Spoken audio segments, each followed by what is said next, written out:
Hello student of 10th class. I am going to start your third chapter, that is democracy and diversity of civics textbook. And in previous two chapters, that is power sharing and federalism, we have studied that how differences are existed in society in the form of language and linguistic and religion. Differences and diversity is existed in the form of language and religion. And we have studied the case study of Sri Lanka and Belgium. But in this chapter, we will try to understand something more apart from religion and language.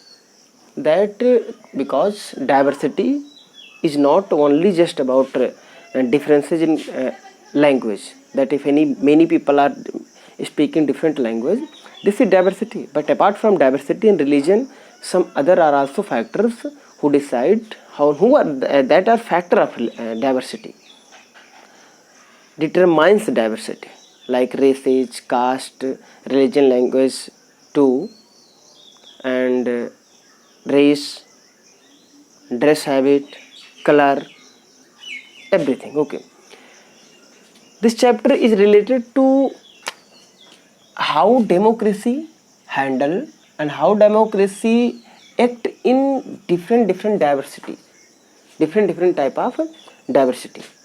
But before to start the conceptual things, as in first chapter we have studied two case studies, Belgium and Sri Lanka.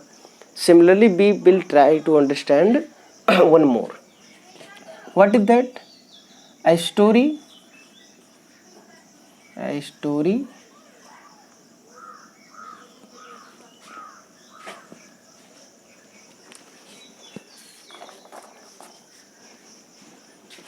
from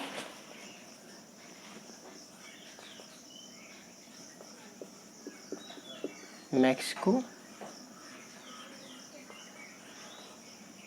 Olympics. What happened there? A story of Mexico Olympic 1968. You know that every 4 years period Olympic are held in different region, different countries. In 1968 Olympic was held in Mexico. Okay, and in Mexico City, the medal ceremony was conducted. Three athletes who were first Tommy Smith,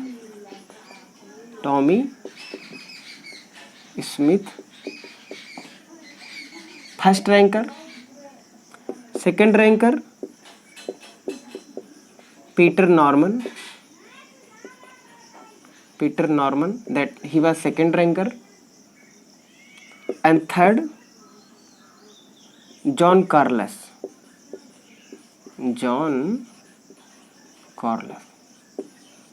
These were three athletes, these were three winners. Only case history try to understand, nothing.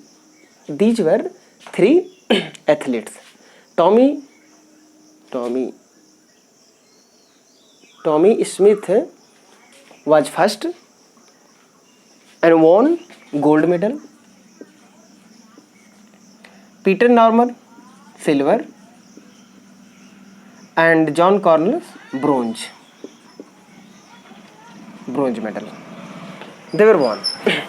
When medal distribution ceremony was in way, they stood. And one thing more about John Carlos and Tommy Smith, they were Afro-American.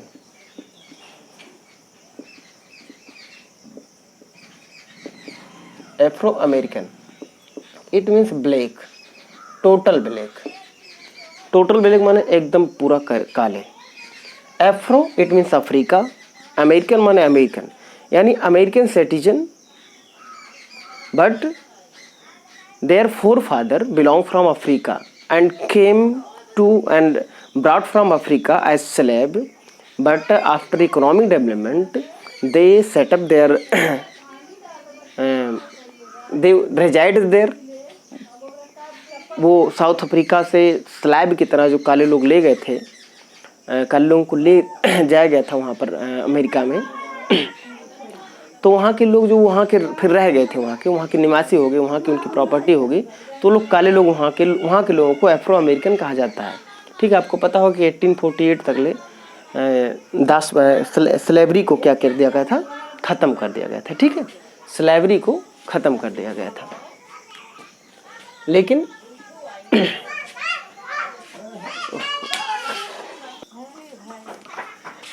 Actually ये था Australian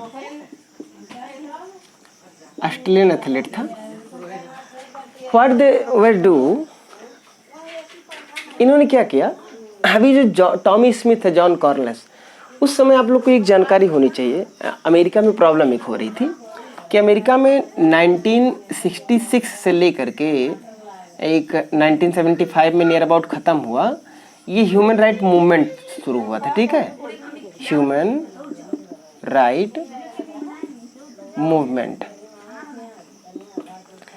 human right movement start हुआ था America में। अब ये लोग जब ceremony gold medal ले रहे हैं, तब एक तो एकदम काले थे लोग, अफ्रीका वाले थे। अब इन लोग के साथ भेदभाव हो रहा था, गोरे लोग मारते थे बहुत। ठीक है, कहीं अगर काला गन्हा और कहीं के, तो ये लोग भाई अब क्योंकि अब ये हैं, तो इन्होंने क्या किया, एक नौटंकी किया। बताते हैं क्या किया का, देखो ऐसे सीढ़ीदार वाला रहता ना पोडियम, ऐसे, अरे तो कुछ ज़्यादा ही बड़ा कर दिया। अभी पीटर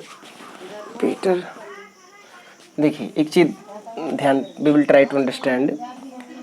ऐसे पोडियम ऐसे शायद रहता है, देखिए first ranker, second ranker, third ranker. अभी बंदा ऐसे यहाँ पर, अब मैं एकदम बना नहीं रहा हूँ, ऐसे ऐसे तीनों लोग खड़े होते हैं, यहीं से इनको मेडल दिया जाता है। अब ये टॉमी स्मिथ है। ठीक है, ये है आपका पीटर नॉर्मन, और ये वो है। तो ये जो दोनों लोग थे, ये फर्स्ट एंड थर्ड रैंकर, ये लोग क्या किए, ऐसे क्लींच फिट, ऐसे मुट्ठी बांध करके और ब्लैक ग्लोव्स पहन करके, ऐसे ब्लैक ग्लोव्स पहन करके ऐसे हाथ उठा दिए ऐसे और सर झुका करके, bowed head and clenched fist, upraised clenched fist with black gloved. ठीक है, ये शो कर रहा था, इसको कर करके वो अपने आप को दिखा रहे थे कि black power.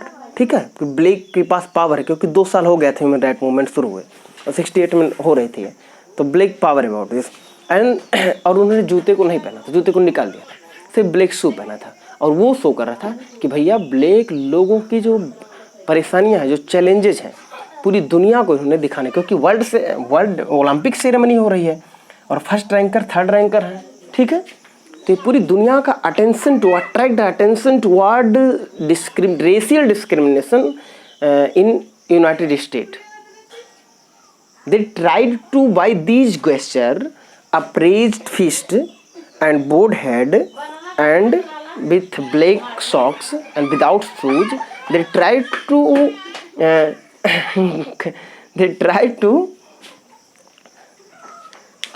to attraction toward human rights of black and racial discrimination. And इन्होंने क्या किया, अब पीटर नॉर्मन तो भैया एकदम सुंदर गोरा था, ऑस्ट्रेलियन था, लेकिन उसको क्या टेंशन, उसको ऑस्ट्रेलिया में थोड़ी कोई दिक्कत था। तो उसने कहा, उसने पहन लिया ह्यूमन राइट बैज। क्यों ह्यूमन राइट बैज? क्योंकि 1966 से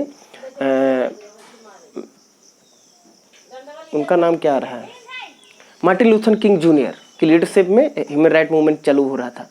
तो ह्यूमन राइट बैज पहनने का मतलब है कि मैं ह्यूमन राइट्स को सपोर्ट करता हूँ, not racial discrimination of any type of caste up level. तो उसने, पीटर नॉर्मन ने पहन लिया एक बैज, कहा भाई मैं कुछ नहीं करूँगा, लेकिन I support them, I am not opposing them, I am not opposing John Carlos and Tommy Smith, I am supporting them both too at least. I am second ranker, I am opposing first ranker, second ranker, they are right. But Olympic committee got them guilty and took back their medal। और भैया ये भी इनकी बदमाशी के नाते इनको भी अगले 2 बार ओलंपिक में खेलने के लिए मौका नहीं दिया गया, इनको टीम से निकाल दिया गया। लेकिन बाद में जिस यूनिवर्सिटी में टॉमी स्मिथ एंड जॉन कॉर्लस पढ़ते थे, टॉमी स्मिथ और जॉन कॉर्लस, उनकी यूनिवर्सिटी का नाम था भैया एक सेंट जॉर्ज स्टेट यूनिवर्सिटी थी, जहाँ पर वो पढ़ते थे पहले। उन लोगों वहाँ पर क्या हुआ, इनकी स्टैचू बनी, ठीक है, स्टैचू भी बनाई गई इनकी याद में। और बाद में पीटर नॉर्मन का डेथ हो जाता है 2006 में। तो ये लोग उनका जो पाल बियरर्स होते हैं, जो ढोते हैं, ठीक है, Tommy Smith and John Carlos were pall bearers at his funeral when Norman died in 2006 में। तब मैं 7 क्लास में था।